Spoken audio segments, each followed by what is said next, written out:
I want to watch the news. Are you making headway at least? This is the news.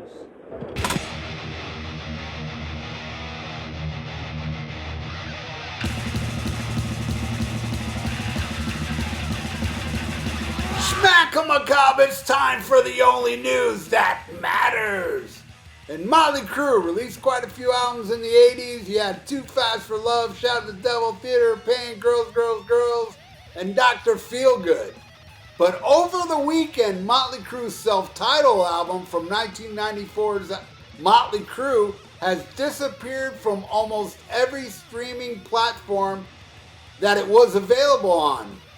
The only remaining piece from the album on most music streaming services is Hooligan's Holiday, which was also available on a 1999 compilation album called Supersonic and Demonic Relics.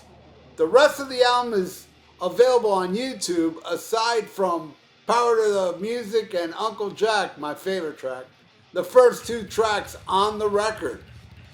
Otherwise, the album is entirely has been scrubbed from Apple Music, iTunes Store, Pandora, and Spotify. It is, however, still available on Amazon Music, at least for now. Mötley Crüe's discography seems to be otherwise untouched, as all other studio albums remain. Mötley Crüe was a reinvention of the Los Angeles-based hair band's typical sound, as Vince Neil had been fired from the group in early 1992. They replaced him with John Corabi, who brought with him a vocal style much more suitable for the grunge music. I don't think that album's grunge. Anyway, I'm sure some of you out there probably think it's grunge, not me. And let me continue. Which by 1994 was on its way out. Corabi collaborated with bassist Nikki Sixx on the writing of most of the album. Nikki Sixx begs to differ. He runs around telling the press that he did all the music and John didn't contribute, or hardly contributed. Anyway, their label, Elektra Records, wasn't thrilled with the loss of Neil or the band's new sound. By the time Mötley Crüe had hit the road to tour in support of that record, not many people cared enough to show up to the venues that they played at. There's a few potential explanations for the album's removal from most of the major streaming services. The easiest explanation is there's some sort of dispute on the streaming rights of the album in question that haven't been renewed by the other services, depending on how the contracts are being handled. It's also possible that there may be a dispute between the band and their former frontman, John Corabi. You know, he has little to no relationship with the band and his former bandmates, aside from former guitarist Mick Mars, since his firing in 1997, simply because he wasn't Neil. He's gone as far to say that the band is trying to erase their time with him, according to his appearance on the Vinyl Guide podcast in 2023. He said, "They're burying me that time, that 5 years. You know, that 5 years did not happen in their lives." It would have been aligned with what appeared to have happened to Mötley Crüe, as the album appeared to be regarded by the band as the black sheep of their studio album discography. While others' studio albums have been re-released on vinyl in the wake of the medium's return to popularity, Mötley Crüe has noticeably been absent from the similar treatment. The album Mötley Crüe. It appears records of the self-titled project are only available from the original release, leading to the vinyl reselling for hundreds of dollars.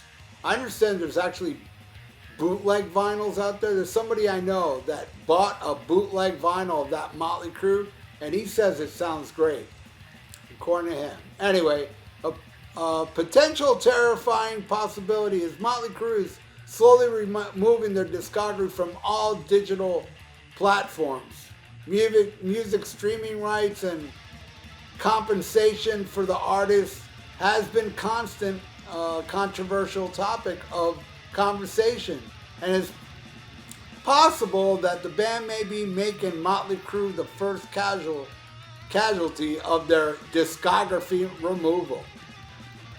While rare, it's not unheard of for a major artist to limit their availability of their music on streaming services.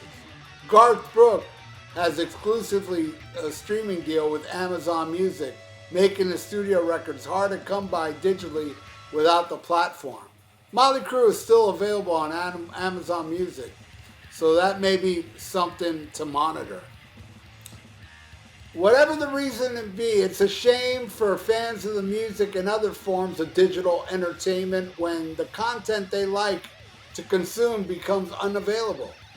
It's the risk everybody takes by consuming media digitally on subscriptions-based platforms instead of owning the media physically or even digitally. Remember the iTunes library? Here's to hoping Mötley Crüe's current digital availability becomes widely released once again. After about a week of being nowhere to be found open, most major streaming services in the US, Mötley Crüe has reappeared on several streaming services as of Monday afternoon. The deluxe edition of the album is currently available for streaming on Amazon Music, Pandora, Spotify, and YouTube. Unfortunately, the fans of Apple Music's platform, the album is not currently available for streaming on Apple Music or for purchasing on the iTunes Store. There seems to be no official word on why the album was removed from several of the streaming services, and when or if Mötley Crüe will remain in Apple's platform. Breathe easy, Crüe fans. It appears if Mötley Crüe music will be here again digitally in the foreseeable future. All right, there you go. And, you know, they really... Mötley Crüe's been re-releasing those albums and making box sets. They made a box set recently of Dr. Feelgood, and I saw the hair metal guru bought a box and he went through it, and man, it's not good. And they keep re-releasing it. I think that's like the 5th time they keep re-releasing Dr. Feelgood and all the other records. All the other records, well, with even I even saw Generation Swine was re-released. I'm not sure about New Tattoo. I don't think that one is. Or Saints Los Angeles, but a lot of diehards like me of this album, because I'm not really a diehard Mötley Crüe fan, but man, I love this album. The 94 album is phenomenal. I bought it when it first came out, and I was like, holy crap, man, this is the best Mötley Crüe I've heard since Shout at the Devil. There was a little while there, I thought it was their best album. A lot of people out there think that too. But nah, to me, Shout at the Devil will always be Mötley Crüe's best album, because, you know, typically after 1994, they really hasn't done that stuff that memorable. But I will say, man, and this is something I'm sure none of you will agree with, but I feel if Vince Neil sang on the 94 album, it would have kicked ass, and I'll tell you why. Because the next album, Generation Swine, has a song called Let Us Pray that you can totally hear John Corabi sing it. And Vince, the way Vince sings the song on Generation Swine is snotty and awesome, different than what Vince Neil's done in the past. It's almost like he's trying to be like, not trying to be Corabi, but delivering a song like Corabi would. And I think Vince's voice is fucking outrageous on Let Us Pray. If he would have sang like that on the 94 album, that album would have been awesome. Not taking anything away from John Corabi, because I love John Corabi. I love The Scream. I love Union. Not too crazy about Dead Daisies, but whatever. But, you know, I dig his voice. I think he's got a great voice, and I think he's written some awesome songs, even outside of Mötley Crüe. Or Nikki Sixx, oh, I wrote everything, John didn't help me.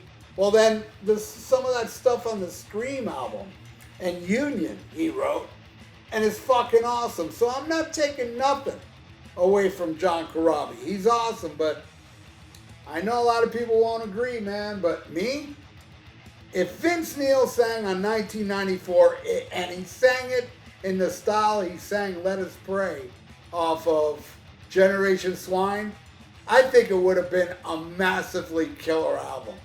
But hey, you know, I'm pretty sure my opinion's not that popular.